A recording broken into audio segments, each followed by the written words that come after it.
Reflexiones sobre la filosofía de la liberación latinoamericana.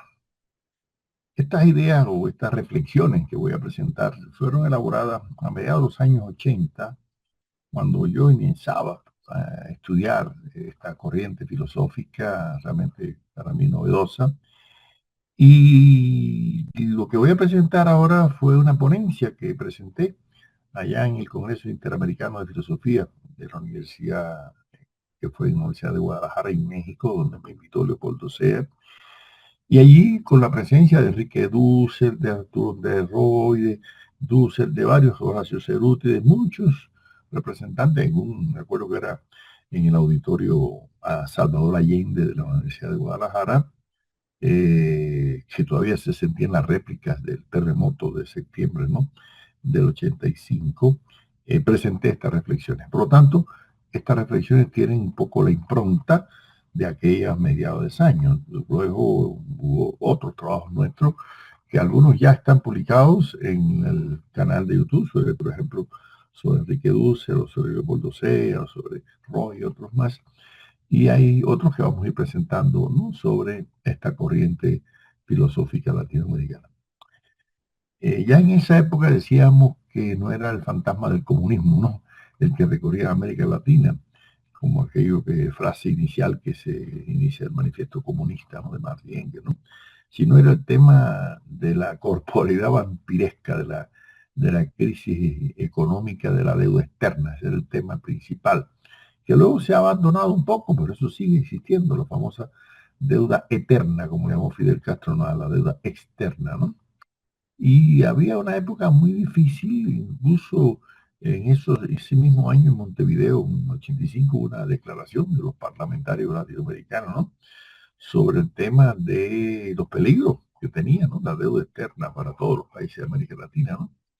También eso era una época en que ya se veía una serie de contradicciones, no solamente lo llamado campo socialista que existía, ¿no?, en ese momento, con Estados Unidos y con el bloque de países capitalistas europeos, sino también el conflicto que se estaba dando entre los llamados países del tercer mundo, África, Asia, ¿no?, de América Latina, frente al llamado primer mundo, que era el de los países capitalistas desarrollados, y el segundo mundo, que se consideraba era de los países socialistas, la Unión Soviética y los demás de Europa Oriental.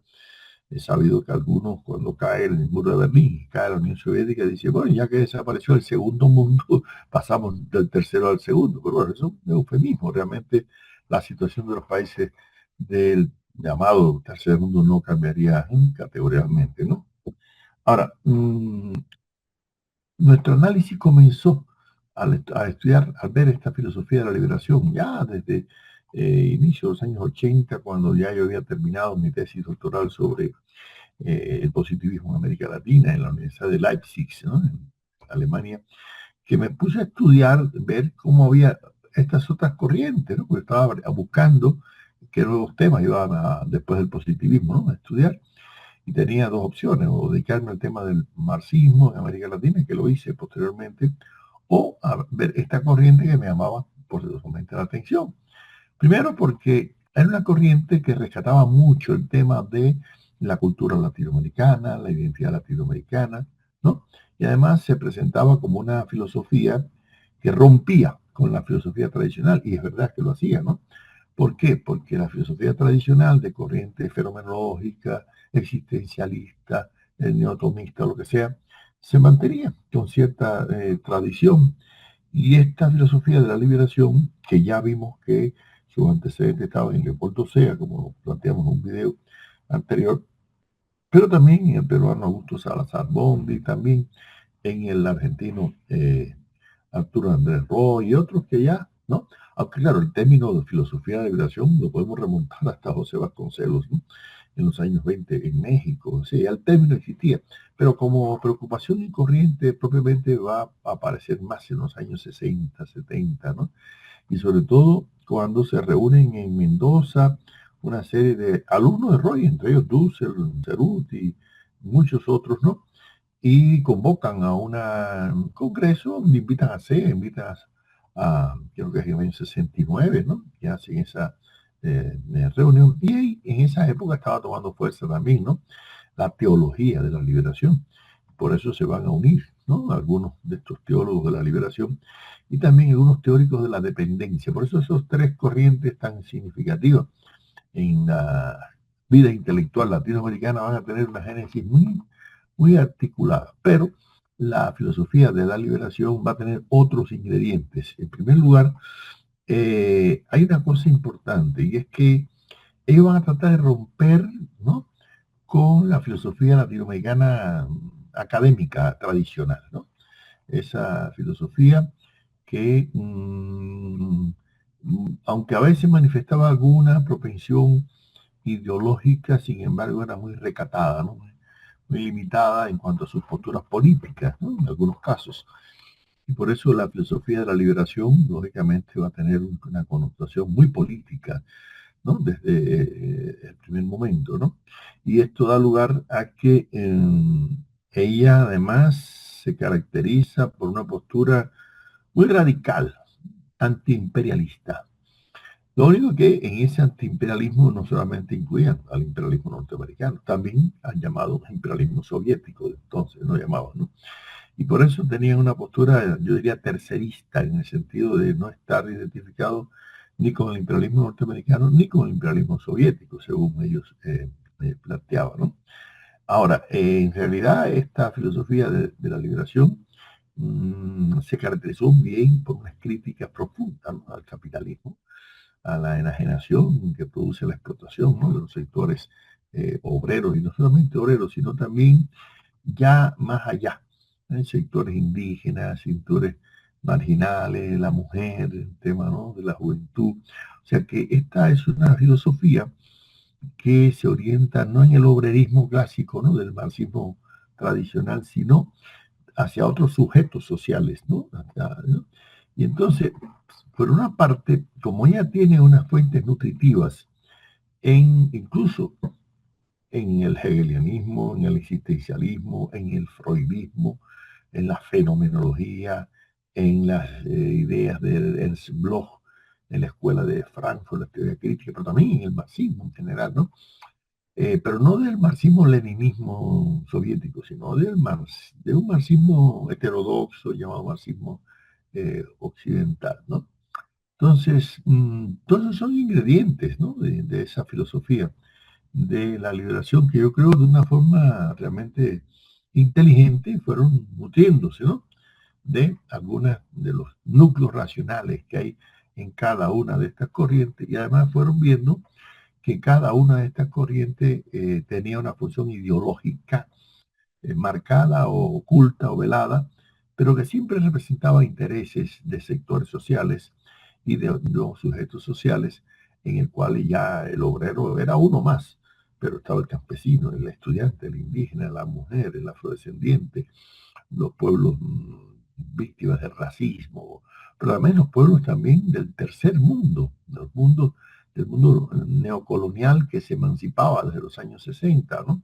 Y por eso la filosofía de la liberación va a tener también una marcada identificación con los procesos de liberación nacional que se estaban dando en África, que se daban en Asia, que se estaban también, sin que dijera abiertamente que se identificaba con la lucha guerrillera en América Latina, no lo hacía, pero se identificaba y apoyaba la revolución cubana, la revolución sandinista, los movimientos también en El Salvador. O sea que la militancia política, ¿no?, de la filosofía de la liberación era marcada. Sin embargo, no hay que decir que fuera similar a la de la teología de la liberación. La de la teología de la liberación era un compromiso militante más orgánico y por eso hubo mártires de la teología de la liberación, pero no de la filosofía de la liberación, ¿no? Entonces, hay que decir que la filosofía de la liberación, desde que aparece, es un movimiento realmente heterogéneo, ¿no? Incluso Horacio Ceruti, quien era inicialmente parte de ese grupo, pero que luego se distanció. Recuerdo cuando él me obsequió su libro, publicado por esos años en México, sobre la filosofía de la liberación, que fue su tesis doctoral, que Leopoldo Sea se la dirigió. Hace una magnífica clasificación, ¿no?, de la llamada filosofía de la liberación. Pero realmente allí Horacio hace un análisis de cada una de estas posturas, de estas corrientes. Y quiero decirle que estas reflexiones que yo elaboré para ese congreso, ¿no? de esa época me fueron muy útiles, además porque tuve la oportunidad de discutirlas personalmente con tantas personalidades, ¿no? De la corriente en pleno apogeo, ¿no? Porque la filosofía de la liberación en esa época estaba en pleno apogeo y nos sirvió para que nuestro grupo de investigación de la Universidad Central de Las Villas iniciara un estudio cada vez más profundo que finalmente terminó con este libro, Humanismo y Filosofía de la Liberación, publicado acá en Colombia, pero también por nuestra revista Islas de la Universidad Central de Las Villas, donde el grupo no había surgido. Y aquí presentamos una clasificación de estas corrientes un poco distinta, pero confluyente, ¿no? Con la clasificación que hace Cerruti, ¿no? Cerruti hablaba de que había sobre todo dos sectores muy diferentes dentro de la filosofía de la liberación, y en eso coincidimos, un sector populista y un sector crítico, ¿no? Ahora, lo importante es que a pesar de esa diferencia había algo en común, y era que la mayoría de estos intelectuales, primero, eran intelectuales jóvenes, eran grupos eh, que ahí entre los 40, 30, 40, 50 años a lo sumo, ¿no? Los mayores, pero se caracterizaba por una postura emancipadora y de reivindicación de la cultura latinoamericana, del pensamiento latinoamericano. Por eso se identificaban bastante con Leopoldo Sea, por la labor que había hecho de rescate, ¿no? De las historias de las ideas en América Latina, también con Arturo de Roy, con Salazar Bondi, con Arturo Abdao, con muchos, ¿no? Historiadores de las ideas, ¿no? En América Latina. Sin embargo, tampoco podemos creer que la filosofía de la liberación tenía una clara orientación ideológica, ¿no? En el sentido de qué es lo que querían, ¿no? Era, como decía Roy, una filosofía de protesta, pero no de propuesta. O sea, era una filosofía de crítica a lo que existía, pero no estaba claro en qué aspiraba, ¿no? Realmente desde el punto de vista político, ideológico, y en cierta medida también filosófico. Además, porque en esos años, y eso yo se lo comentaba a Enrique Dussel en particular, a veces utilizaban un lenguaje alambicado, esotérico, oculto, heideggeriano, que hasta para los que estudiábamos filosofía era un poco difícil de entender. Sin embargo, si se suponía que esta filosofía de la liberación estaba elaborada para emancipar a sectores populares, a sectores, ¿no? de trabajadores. Imagínense, ¿quién iba a entender aquello? Si de los propios intelectuales que vivimos del trabajo intelectual, no entendíamos qué praxis política podía haber tenido y realmente no la tuvo, ¿no? Es decir, de esta filosofía de la liberación se mantuvo más en los círculos universitarios, en los círculos académicos, ¿no? Y por lo tanto no trascendería mucho, porque además a veces utilizaba un lenguaje un poco ambiguo, ¿no? Como los opresores y los oprimidos, los que sufren, los que hacen sufrir, nosotros y los otros, los de adentro y los de afuera. Es decir, un lenguaje, bueno, típico de una ambigüedad, ¿no? Y entonces, un poco imbuido por las tesis del Emmanuel Levinas, el filósofo judío, ¿no?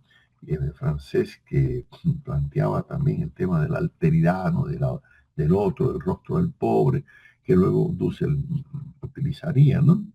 Entonces, ¿qué pasa? Que el discurso, vamos a decir, teórico, a veces resultaba un poco impreciso, ¿no? Incluso cuando se hablaba de los centros de poder, no se le llamaba directamente por su nombre Estados Unidos y la Unión Soviética, hablaba de centros de poder, ¿no? Entonces, en vez de esa oscuridad terminológica, la filosofía de la liberación se presentaba con cierta ambigüedad, ¿no? ¿Qué pasa? La cultura filosófica latinoamericana, que es lo que hemos tratado de mostrar desde estos primeros videos y desde nuestros primeros estudios sobre ella, a nuestro juicio se ha caracterizado por una postura contrahegemónica, humanista práctica, crítica, ¿no? de los poderes existentes, desalienadora. Y yo creo que sí, que la filosofía de la liberación se articula, ¿no?, a esa tendencia, vamos a decir, de lo mejor, ¿no?, de lo más auténtico del pensamiento filosófico latinoamericano. Y en cierta medida también original, porque no podemos decir que no fuera original, ¿no? Ahora, ¿qué pasa? Que nosotros, tal vez desde una postura en aquel momento que reivindicábamos desde un marxismo-leninismo muy dogmático, con cierta postura dicotómica, ¿no?, de que hay burgueses y proletarios. Ya hice la referencia al video anterior, cuando Freud me obsequió sus libros y me dijo: oh, si yo soy de esos filósofos burgueses, idealistas. Después nos percatamos de que no, de que la filosofía en América Latina y en el mundo en general no hay esas posturas tan dicotómicas, ¿no? Claro que hay materialistas, y claro que hay idealistas, claro que hay filósofos que se identifican claramente con la burguesía y con el capitalismo, y otros que no, que lo hacen desde posturas de sujetos políticos diferentes, obreros, campesinos, indígenas, negros, ¿no?, mujeres, LGTBI, distintos tipos, ¿no? Y la filosofía de la liberación, en cierta medida, era una de esas corrientes, ¿no?, que estaban naciendo. Ahora, hay un valor que yo destaco en la filosofía de la liberación desde el primer momento, y es que se dio la tarea de confluir con el rescate de la historia de las ideas filosóficas en América Latina, pero no solamente de las ideas filosóficas, sino también de la cultura latinoamericana. Claro, en esos años yo aprecié en aquellas corrientes a veces cierta postura etnocéntrica. ¿En qué sentido etnocéntrica? Bueno, que frente al eurocentrismo dominante en la academia, que todavía existe hoy en día, ¿no?, a veces presentaron un cierto latinoamericocentrismo. Como se había dado en los años 60 el boom de la literatura, ¿no?, latinoamericana, pues, por ejemplo, el amigo Dussel en aquellos años llega a sostener que vendría el boom de la filosofía latinoamericana. Y yo decía: esto no me parece prudente. Yo creo que uno no debe enfrentar un etnocentrismo con otro, ¿no?, un eurocentrismo con un latinoamericocentrismo. Pero bueno, afortunadamente Enrique y otros que seguían esa postura abandonaron esas posiciones. Pero lo que sí está claro es que hicieron un rescate, ¿no?, de la filosofía latinoamericana, y yo elogio extraordinariamente la obra de Dussel por esta labor que nos ha enseñado.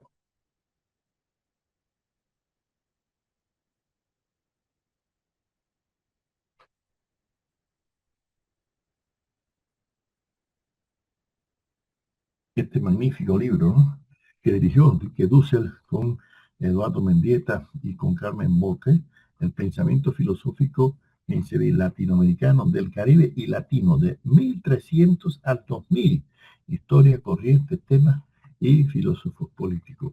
Este es un libro publicado por Siglo XXI, ¿no?, en el año 2009, por allá. Pero es una historia de la filosofía muy rica, muy abarcadora, muy trata de recoger, pero fíjense que empieza por 1300, o sea, que dedica un capítulo a la filosofía de los pueblos precolombinos, de la filosofía, ¿no?, de los pueblos aztecas, mayas, incas, guaraní, chipcha, bueno, en fin, de todas estas culturas de los pueblos indígenas que hoy, en una forma u otra, subsisten, ¿no?, en los pueblos originarios. Entonces, esa labor es encomiable, es un valor extraordinario, ¿no?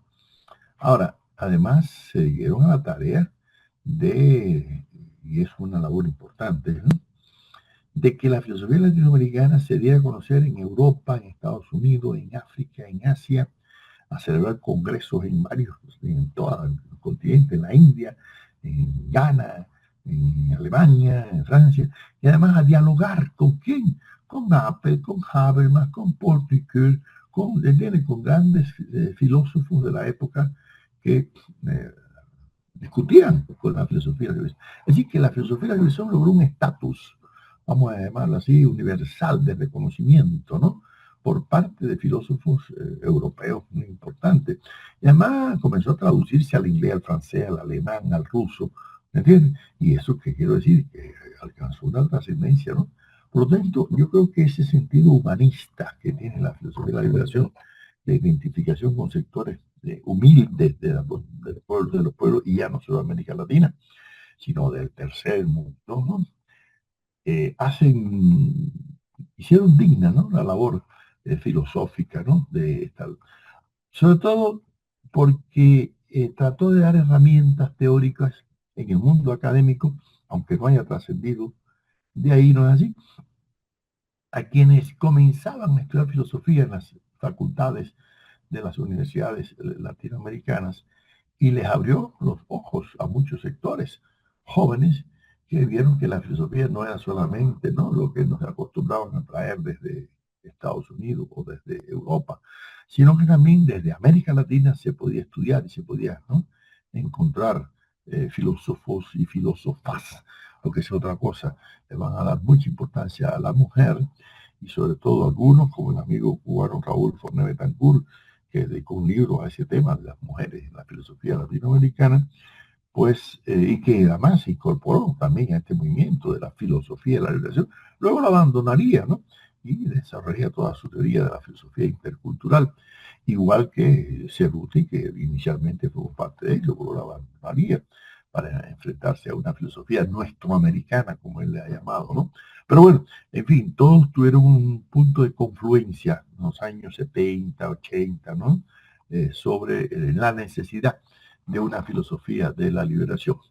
Además, eso fue una filosofía que surge cuando hay un mundo muy controvertido a finales de los años 60, es cuando, bueno, no solamente están los procesos de liberación nacional de estos pueblos de América Latina, de África y de Asia, sino que hay los movimientos de los derechos civiles en Estados Unidos, las protestas estudiantiles, ¿no?, en Francia, en Europa Occidental, en propio México, que termina con la matanza de Tlatelolco.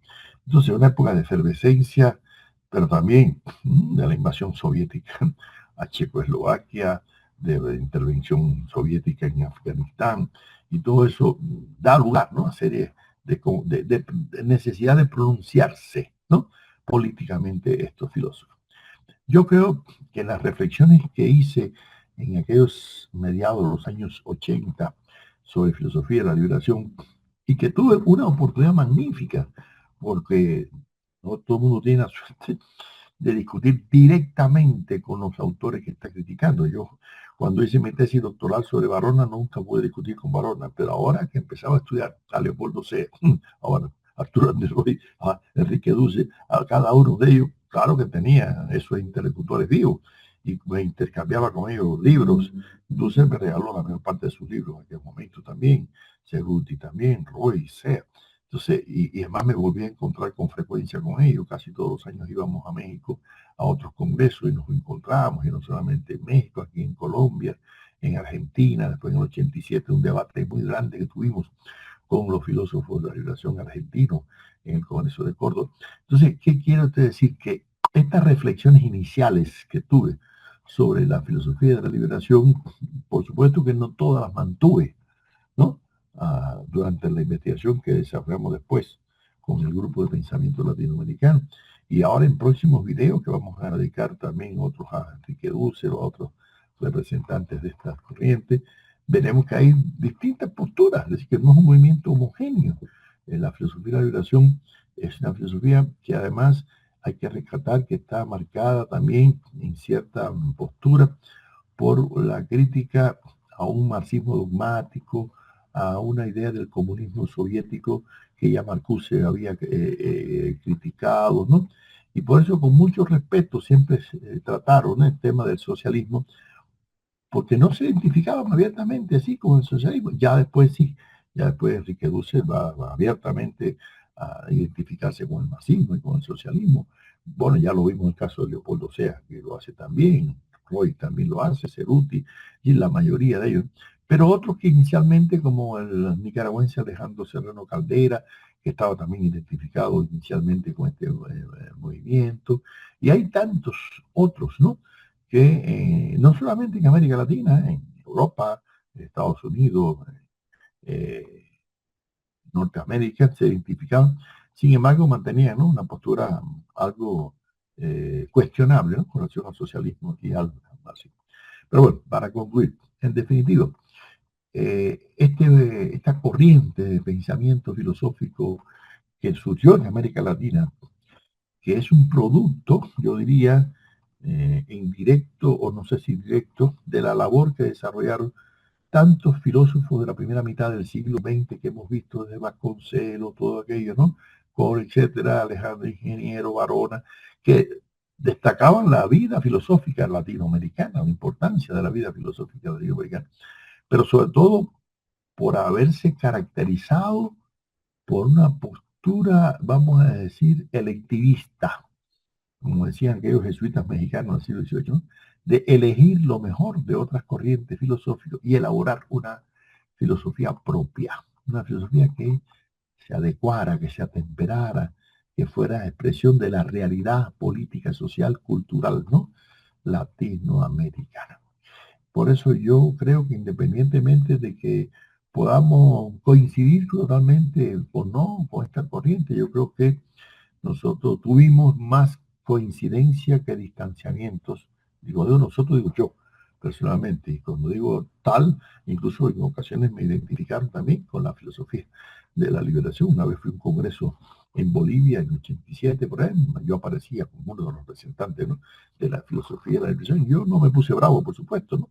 Porque si hay algo que me caracteriza en mi producción filosófica es identificarme con procesos de liberación, de emancipación de los pueblos latinoamericanos, en general de los pueblos de oprimidos, ¿no?, de todo el mundo, ¿no?